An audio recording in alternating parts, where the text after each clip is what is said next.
अस्सलाम वालेकुम dear viewers. Viewers क्या हाल है? ठीक हैं, उम्मीद करता हूँ आप सब खैरियत से होंगे।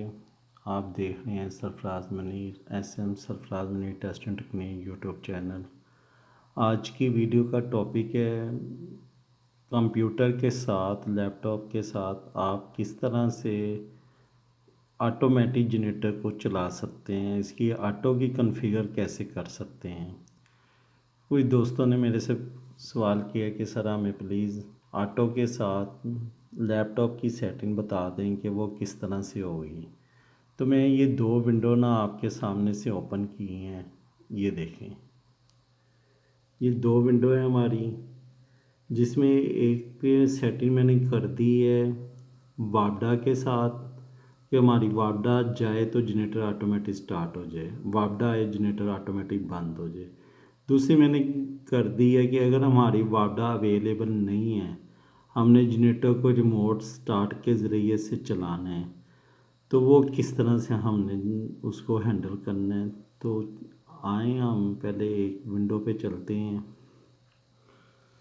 ये होती है हमारी मेंस। ये मेंस की ऑप्शन किस तरह से निकलती है ये भी मैं आपको बता देता हूँ। आपने जब जैसे ही सेटिंग में आना है ना, तो आपने आना है इधर मेंस पे।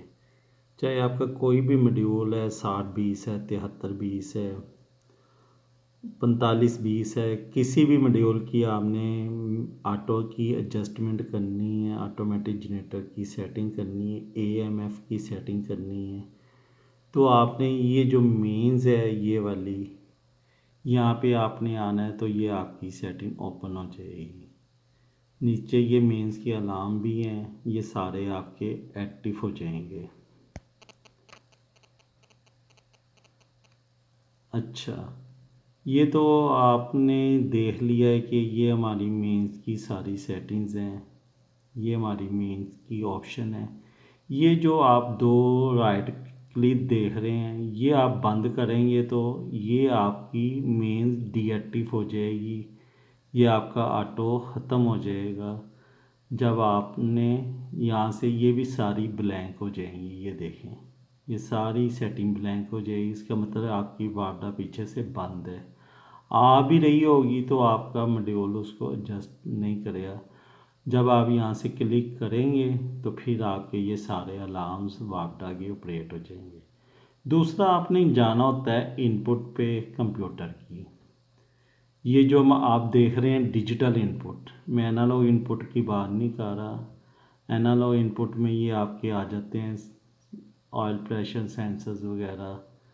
ये चीज़ों की तरफ आपने नहीं जाना ना, इधर आपने एनालॉग इनपुट में आना है। आपने आना है डिजिटल इनपुट में।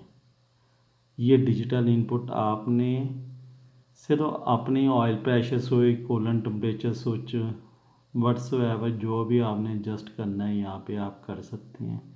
लेकिन आपने रिमोट स्टार्ट को नहीं करना, आपने करना है user configure close to active warning never वगैरह ना।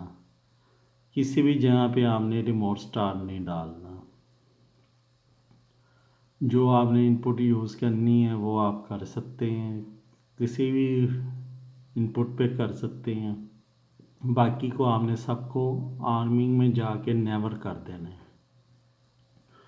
और उसके बाद आपने आना है इधर मेंस में, और ये मेंस को आपने मेन ऑप्शन में जाके आपने कर देना है एक्टिव। यहाँ से ये आपका ऑटो पे फंक्शन चला गया।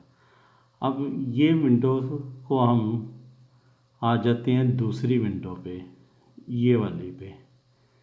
अब ये जो दूसरी विंडो है ये हमारी है रिमोट स्टार्ट की। अब आपने इधर खुद ही देखा है ये दोनों खाने बंद हैं और इसके सारे अलार्म भी बंद हैं। अब मैं आपको डिजिटल इनपुट पे जाके दिखाता हूँ। ये हमारी डिजिटल इनपुट आ गई हैं। ये देखें डिजिटल इनपुट पे इधर है remote start on load open to active. ये हमारी रिमोट स्टार्ट की है। यहाँ पे आप ओपन उसको रख के चलाना चाहते हैं ओपन चला लें, अगर आप क्लोज़ रखना चाहते हैं तो क्लोज़ चला लें, ये आपकी मर्ज़ी है। इससे ये फ़र्क सिर्फ पड़ता है कि वो आपका ओपन या क्लोज़ कहीं पे भी वो कॉन्टैक्ट चला जाता है। यानी अगर आप चाहते हैं कि मेरा रिमोट ओपन हो तो जनरेटर मेरा स्टार्ट हो जाए, या मेरा रिमोट ओपन हो तो मुझे वहाँ पे पॉइंट पे रिमोट वाले पे नेगेटिव दे के स्टार्ट करना पड़े। एक ओपन नेगेटिव होती है, एक पे नेगेटिव देनी होती है। वो मैंने पिछली वीडियो में आपको दिखा दिया हुआ रिमोट स्टार्ट की वायरिंग किस तरह होती है, किस तरह चलाया जाता है। वो डिटेल से उस पर मैंने वीडियो बनाई हुई, आप सारी वीडियो को चेक करेंगे तो आपको पता चल जाएगा। अभी आपको समझ आ गई होनी है कि अगर हमने रिमोट स्टार्ट देना है तो हमें ये जो मेन्स होती है, मेन ऑप्शन, इसको डीएक्टिव रखना होता है। और अगर हमने रिमोट स्टार्ट नहीं करना तो आपने यहाँ पे किसी भी इनपुट पे आपने क्या करना है, यहाँ पे आपने आके करना है ये सबसे ऊपर यूज़र कन्फिगर, ये यूज़र कन्फिगर, इसको आपने कर देना है यहाँ पे नेवर। ये मैं आपको तरीका बता रहा हूँ, आप ज़रा ध्यान से देख लें कि अगर आपने उसको नहीं ना आपने चलाना रिमोट स्टार्ट को, आप चाहते हैं कि मेरी वाडा एक्टिव हो जाए, ये है वाडा एक्टिव करने का तरीका। ये वाडा पे अब आपने जाना है यहाँ पे मेन पे, और ये मेन पे जाके आपने ऑन कर देने हैं। और इधर अलार्म पे आके आपकी जो भी जस्टिन आपकी है, मैंने तो अपने फैटी के हिसाब से ये एडजस्ट रखी हुई है 160 से 270 तक, तो आप अपने हिसाब से भी रख सकते हैं। ये आपकी ऑटो की सेटिंग हो गई है। अगर फिर भी आपको कोई बात पूछनी है, आपको नहीं समझ आई, तो आप कमेंट्स में पूछ सकते हैं। दुआ में याद रखें, चैनल को लाइक शेयर करें और प्लीज़ सब्सक्राइब करें, बेल की बटन को प्रेस करें ताकि आने वाली हर वीडियो का नोटिफिकेशन आपको मिलता रहे। इंशाल्लाह नेक्स्ट वीडियो के साथ जल्दी मिलेंगे। अल्लाह हाफिज़।